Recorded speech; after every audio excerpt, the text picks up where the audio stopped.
In the next few minutes, I'm going to show you 9 things that you can do for your webinars to actually get more people to attend your webinar, get more people engaged in your webinar, to stay to the end and make more conversions on your webinar even after your webinar is done. Hey, welcome to another video. In this video, I'm going to be talking a little bit about webinars and tips to actually make your webinars great, because I've seen a lot of people making mistakes with their webinars, and I've actually created a guide which I'll give you access to later in the video. So stick around to the end of the video and I will give you access to the 50 plus tips on how to make your webinars great again.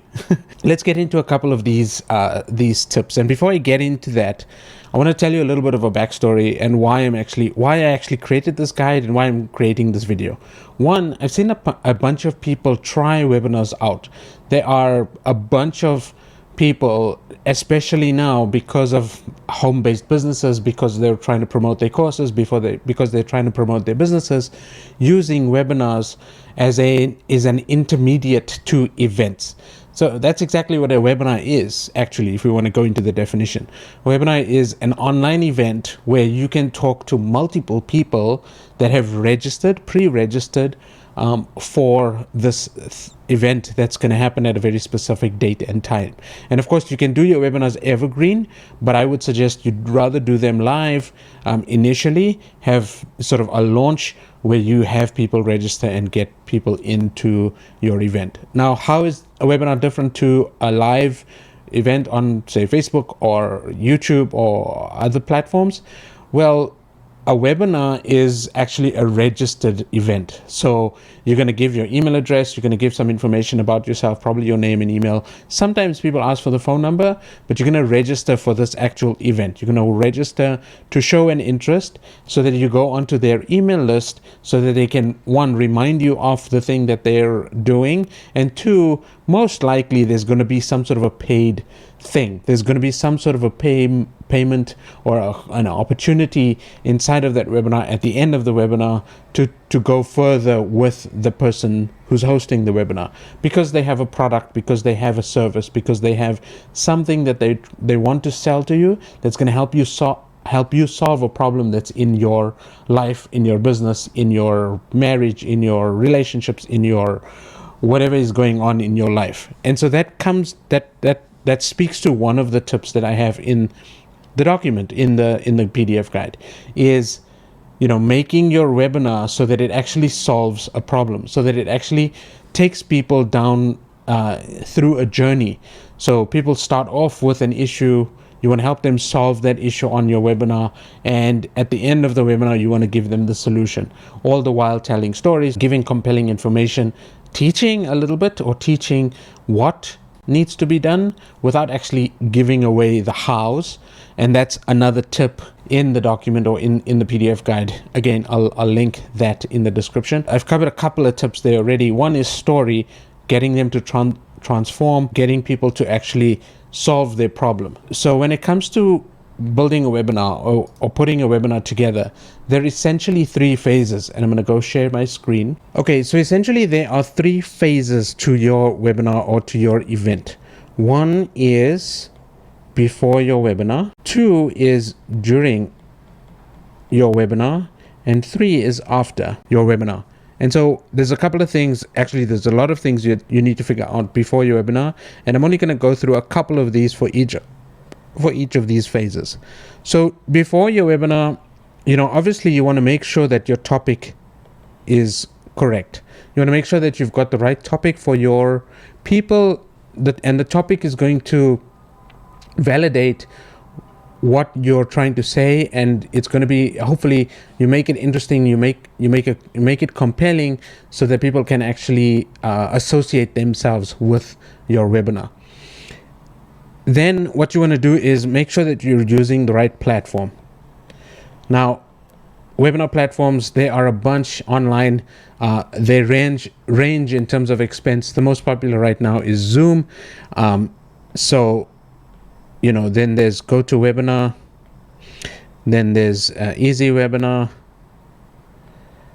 And I'll put the links to all of these tools down in the description as well. But basically what we want to do is make sure that your platform is the right platform, that it supports you and that it supports your audience.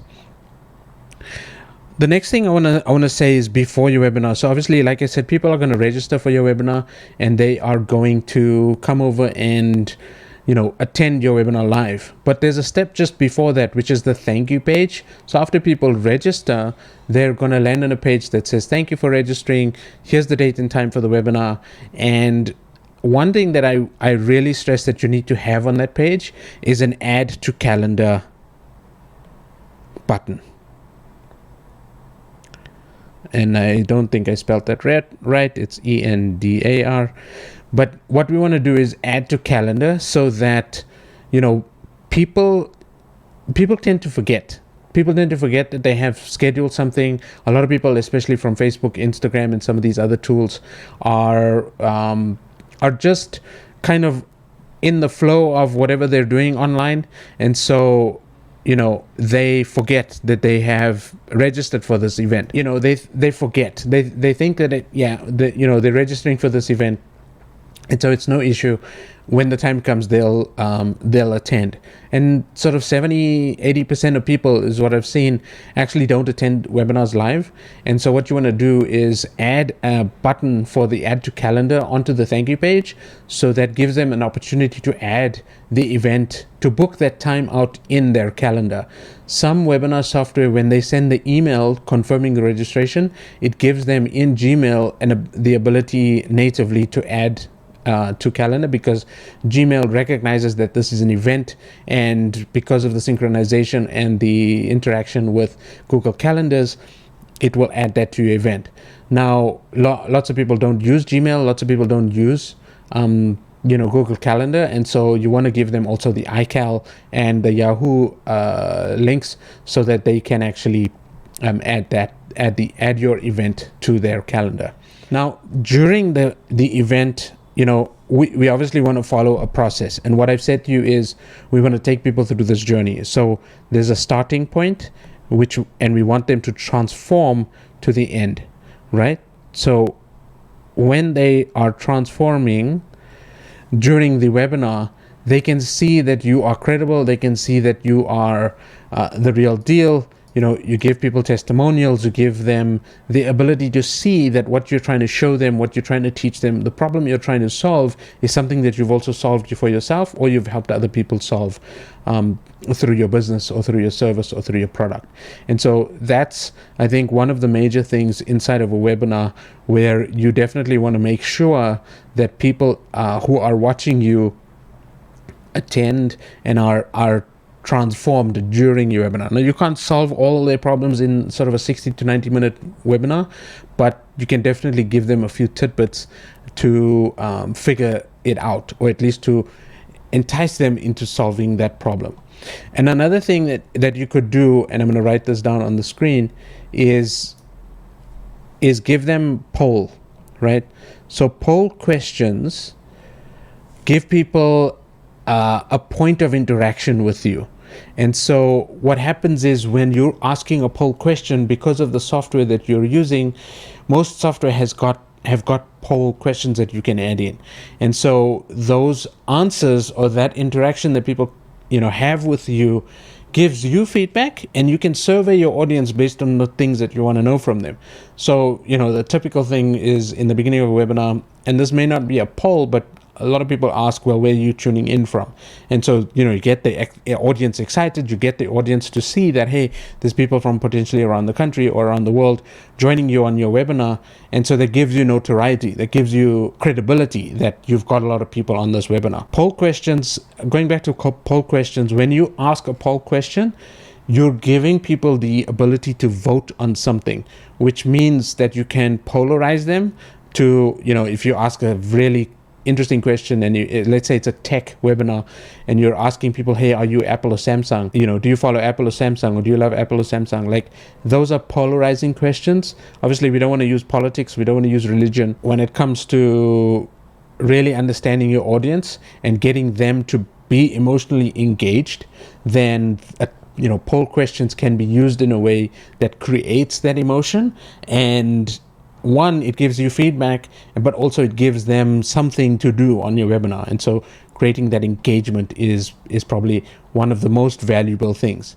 And again, what we want to do is create the engagement so that people can stay longer, right? The goal of the webinar is to get them to stay longer so that they can actually see your offer. And I'm going to put here under offer is you want to have an offer stack. Now, an offer stack is something that when you're selling something on your webinar, you're promoting something on your webinar, you don't want to only just give them one thing. Because if people are spending 60 minutes with you, obviously they're learning something on the webinar with you. But at the end, you want to give them so much value so that they can, you want to give them so much at the end that it's kind of a no-brainer for the thing that you're selling. And so if you're selling a $500 course, maybe you want to try to show $5,000 at least of value, and you increase that value by adding more things into the webinar, adding into the offer. So that's something that you definitely want to do during your webinar, because as you're going through your promo, as you're showing them what you have to offer, you get to tell them about what you have. And so you want to create that value, give them as much as you can, give them your best during that webinar, because they've spent the time with you. And so in order to generate more sales, to help more people, you want to increase that value so that they can see your ability to give. After your webinar, what you want to do is make sure that you have follow-up sequences. Now, again, most software is going to give you the ability to follow up with people, to actually send them messages afterwards, to remind them that there's a replay, to ask them to join your offer if they've seen your offer.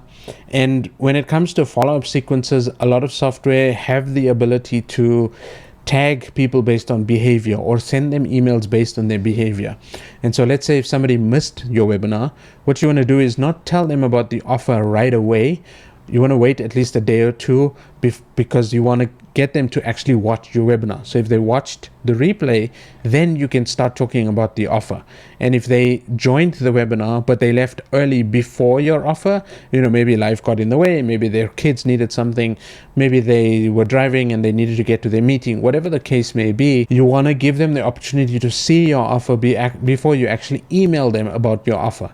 And so each message in the post-webinar follow-up emails is going to be different based on where they were in the journey with you.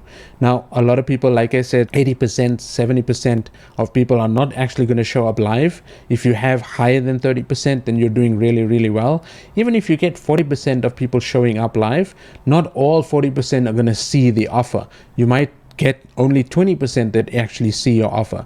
And so the 80%, let's say 80 out of 100 people that don't see your offer, you want to follow up with them, because the potential to actually have them watch the replay, see your offer and buy something, you have a good chance that they're going to do that. And probably the majority, or 50% of your revenue from your offer from your webinar is going to come from these post-webinar follow-up sequences. Another thing you want to do after your webinar is retargeting of your ads, right? So we spoke about follow-up sequences, but we want to also retarget people with advertising. So again, the goal is to try to get people to still watch your webinar, even if they didn't show up. If they did show up, we want to show them an ad to say, hey, you saw the offer, you saw the webinar, we hope you liked it. Here's the offer again, come back. The offer is only available until such and such a date. And so here, that's another thing that I want to add in is, create urgency. So I'm going to just write it here. Forgive me for my handwriting. When we limit the availability of your product or the price or the offer, that's when you create excitement, you create this buzz around what you have. So Black Friday, which is coming up, is actually a typical sort of urgency, scarcity type of thing, because it happens only once a year, and a lot of companies make a lot of money during this time, and they get a lot more new customers because of the fact that people are looking for deals. And so one way to generate high number of high conversion rate on your webinars is, again, going back to the offer, give them a really good value, and 2, create urgency, because it's going to only be available at that point or at that price or up to a certain point. Maybe you limit your offers where you only sell them 4 times a year or 2 times a year or 1 time a year. That's also a way to generate urgency. And so for each time that you run your webinar to promote this quarterly thing that you're selling, it creates the urgency and incentivizes people to start now. Is when they actually need to start taking action. So that's basically a summary of, so I've listed sort of 9 things that you can do for your webinars before, during, and after. And I encourage you to download the PDF. It's got 50 plus ways to actually get your webinars to convert better, get more people engaged, and also to actually attract people into your webinar so you can get a higher number of registrations, higher attendance, and more sales.